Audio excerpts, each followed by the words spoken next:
Bueno, hola, otra vez por aquí.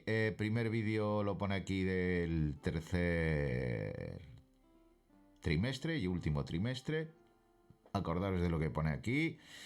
Y bueno, vamos a empezar rápidamente para que esto no se alargue demasiado.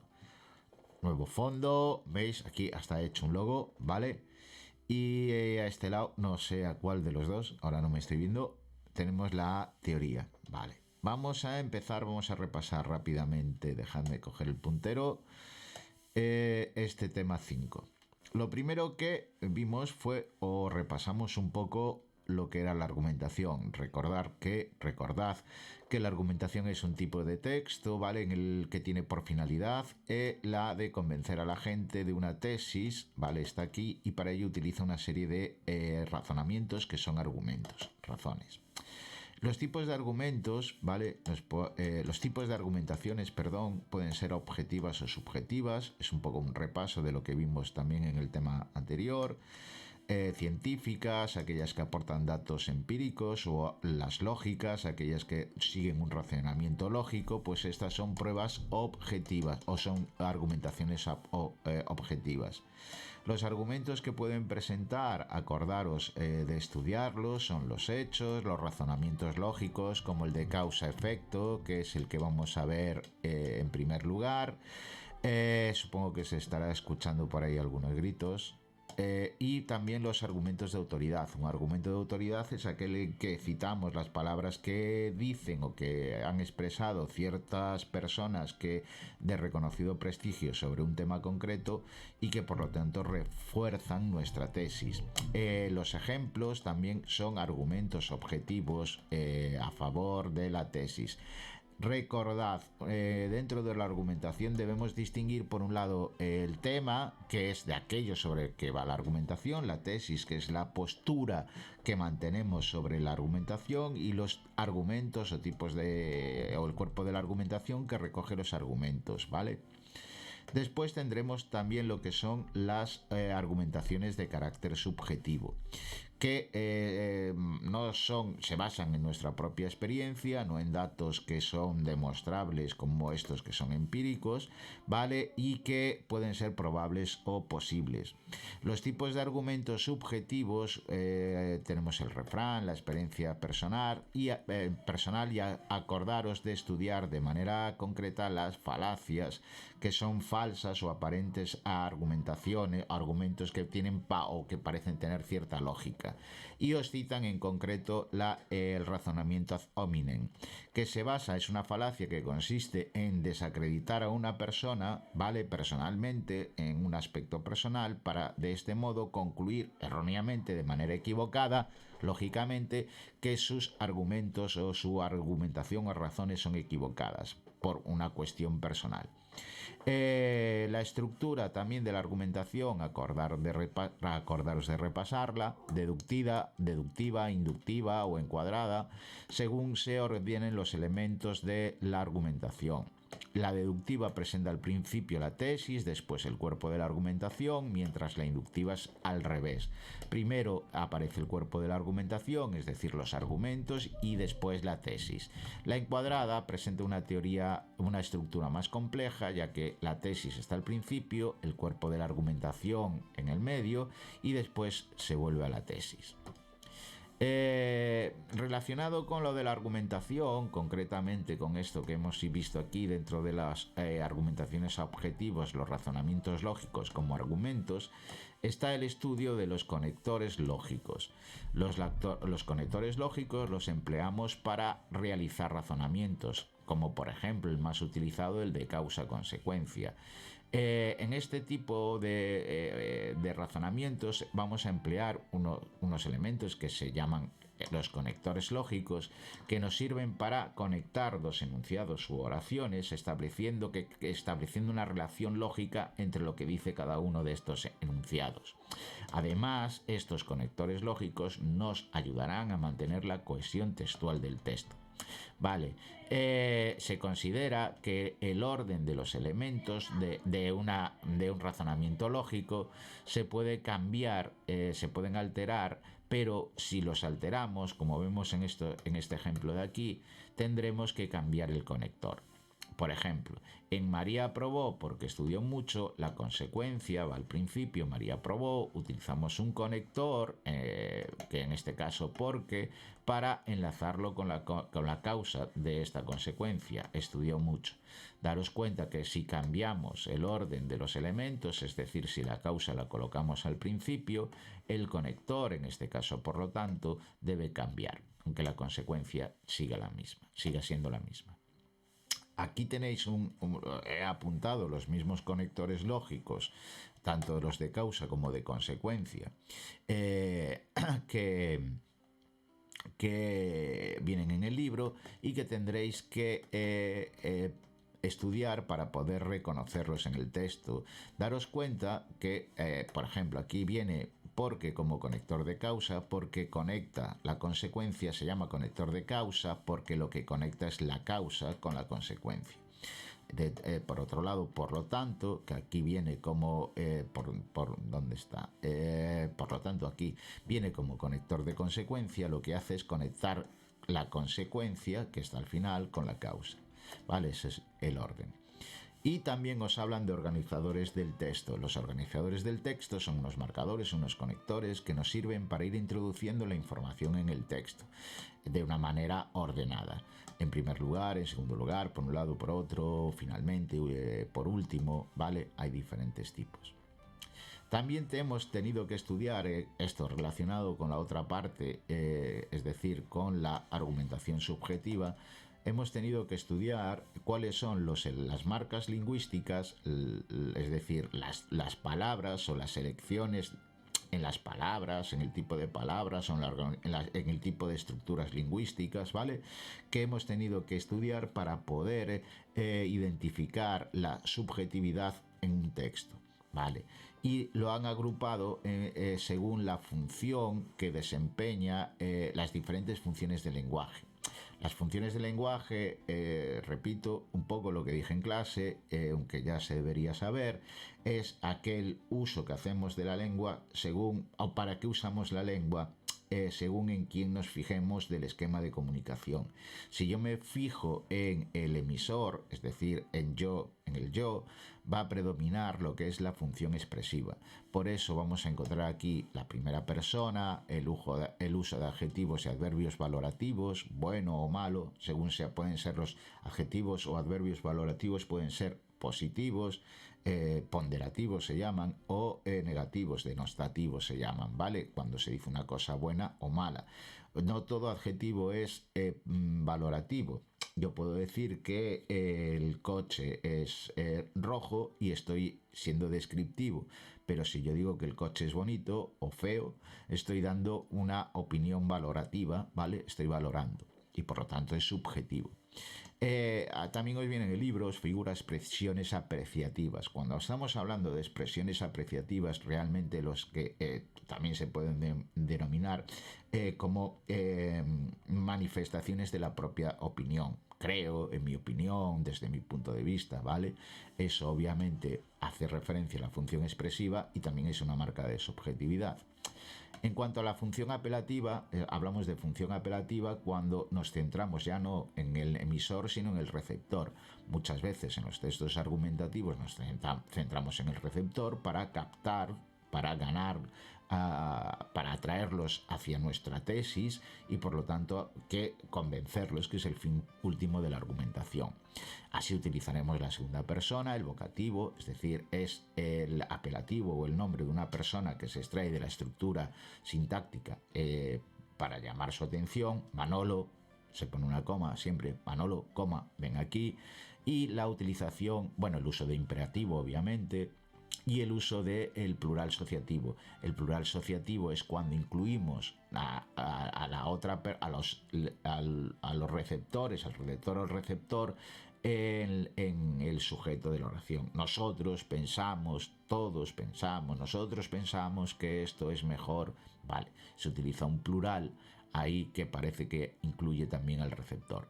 Y dentro de la función poética, aquella que se centra en el mensaje, ¿vale? En la belleza del mensaje, tendremos la utilización abundante de figuras retóricas para embellecer el lenguaje, pero también para intentar convencer, ¿vale? Para embellecer el mensaje, mejor dicho, pero también intentar convencer, como nosotros utilizamos muchas veces la pregunta retórica porque es una forma de atraer también o de conseguir cierta de adquirir, de obligar al receptor a darnos parte de la razón, ¿vale?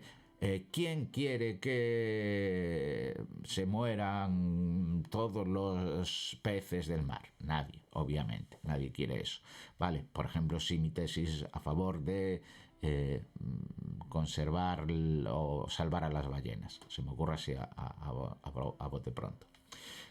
Y llegamos a lo del tema y la progresión temática, que considero que está mal explicado en el libro.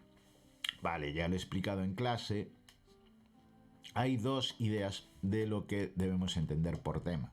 Obviamente está relacionado, pero nos puede confundir. Y en el libro creo que no se explica exactamente cuál es la diferencia entre ambos conceptos. Por un lado, tenemos la idea de tema como idea general de un texto. Ya sabemos que el tema de un texto debe ser formulado con un sintagma breve, ¿vale?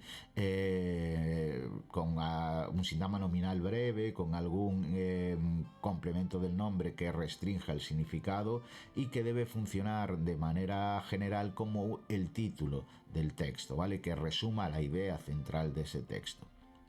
Eso para enunciar el tema de un texto, y digo como idea general. Pero hay otra concepción del tema que guarda relación con esto de la progresión temática, que nos dice que el tema es la información conocida de un enunciado. Y hablamos que de progresión temática cuando a una información conocida, tema, se le añade una información nueva, rema, y esta se convierte en tema del siguiente enunciado, dando así lugar a la progresión temática dentro de un texto. A ver, con el ejemplo que también utilicé en clase. Yo tengo un limonero, vale. En este caso yo soy la información conocida porque lo estoy diciendo ahora aquí en vivo y en directo y soy el emisor y se me está viendo y soy conocido, ¿vale? Entonces yo soy el tema al que le añado un nuevo rema, es decir, una información nueva. Tengo un limonero. Este, ¿vale? Está en el huerto.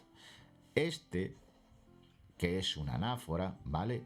Se convierte, es una anáfora porque hace referencia, debería pintar aquí lo de la anáfora de otro color, bueno, sí, debería, lo voy a hacer, para que quede claro de que yo estoy hablando de que esto, ¿vale? Es una anáfora, lo voy a pintar ahora, dejadme así en vivo y en directo. Lingüísticamente hablamos de una anáfora porque es algo que también se pide, se repasa, ¿vale? Y hacemos esto así. Es una anáfora porque hace referencia a una palabra que está presente anteriormente en el texto, pero vale, pero utilizamos la anáfora en este caso para que reproducir el rema ahora ya como información conocida. Es decir, el que yo tenga un limonero, que yo refiero aquí con este, ¿vale? Repito esa información mediante una anáfora utilizando el pronombre demostrativo este, ¿vale? Se convierte en este texto, en este enunciado, no texto, enunciado complejo, se convierte en información conocida. Ahora pasa a ser tema. Ha habido progresión temática.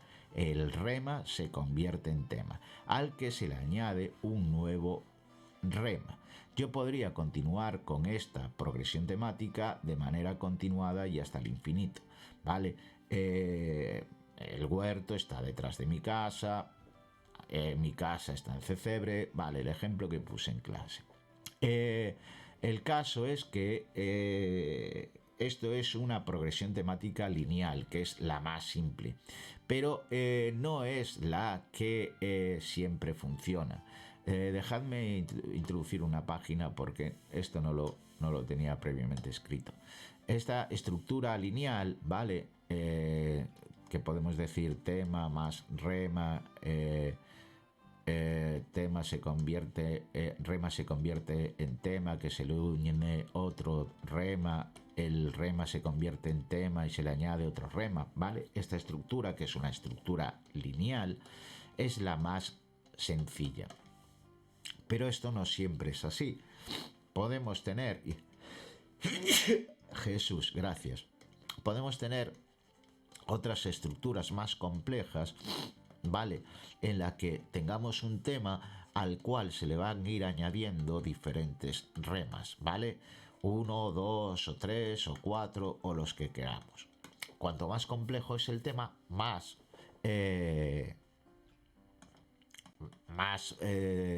remas se le van a introducir, más informaciones nuevas se le van a añadir. Y cada uno de estos remas, según el nivel de complejidad del texto, se pueden añadir, se pueden ir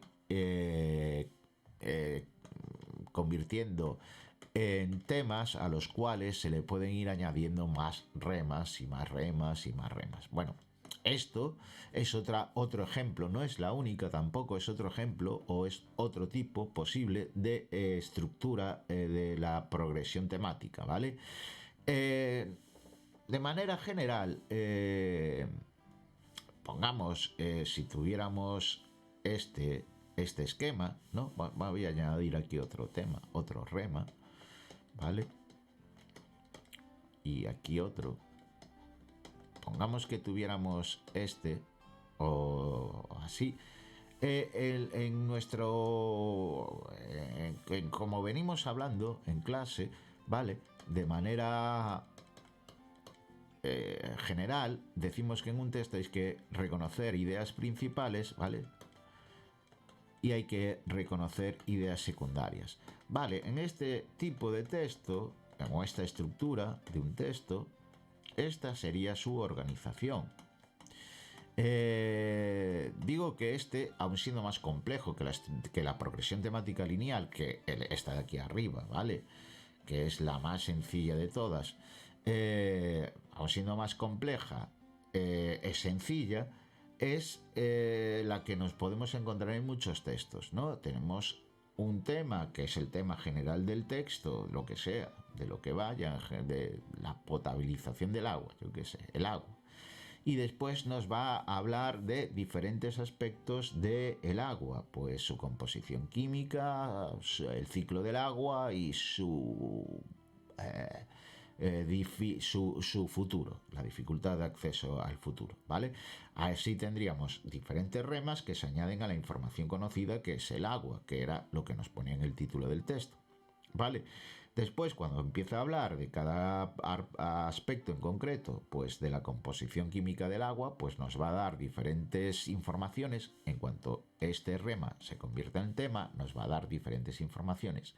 Así vamos a tener lo que llamamos unas ideas principales, la composición del agua, el ciclo del agua, el futuro del agua y unas ideas secundarias que sea lo que nos va diciendo en cada uno de esos ideas principales sobre el agua. ¿Vale? No sé si ha quedado claro. Entonces, volviendo atrás, una cosa es el tema como tema global de un texto y otra cosa es el tema como su papel, el tipo de información que tenemos en una estructura de progresión temática. Yo en un texto tengo que hacer que exista progresión temática. Debo elegir cuál es la estructura que más me conviene para mi finalidad o para lo que tengo que explicar y debo intentar que tenga un tema, primero que ese tema se convierta, se le añada un rema, que es una información conocida, debo hacer que ese rema sea tema, añadir otros remas, vale, en eso consiste la progresión temática. Vale, y ya que si no esto se eterniza, también hemos visto durante este tema el complemento del régimen, ¿vale? Es otro complemento más que añadir a los que hemos visto hasta ahora y por lo tanto que debemos reconocer. Un complemento de régimen es aquí lo he puesto al final, no se puede eliminar, esto quiere decir que es un complemento necesario, imprescindible, ¿vale? Pero es siempre un sintagma preposicional cuya preposición viene exigida por el verbo. Esto es lo que pongo aquí. Si yo digo confiar, siempre se confía en alguien o en algo, siempre se advierte de algo siempre se despide uno de alguien o de algo. Vale. Es decir, que estas preposiciones vienen exigidas por el verbo. Al pensar en la estructura argumental del verbo, cuando hablo de estructura argumental del verbo, es aquello de si yo digo comer, alguien come algo necesariamente. Si yo digo confiar, alguien confía en alguien, ¿vale? Ese en alguien es lo que se conoce como complemento de régimen o suplemento. Y eso es lo que quiere decir que la preposición venga exigida por el verbo. En todo caso, el término, os lo pongo aquí, el término del sintagma preposicional. Un sintagma preposicional tiene un enlace que es la preposición que hemos visto que no se puede eliminar. El término, que siempre es un sintagma nominal, se puede sustituir por un pronombre tónico, pero la preposición siempre queda. Y bueno, nada, espero que haya quedado más o menos claro y que lo podáis ver tantas veces como sea necesario para poder entenderlo. Y nada más, nos vemos en clase.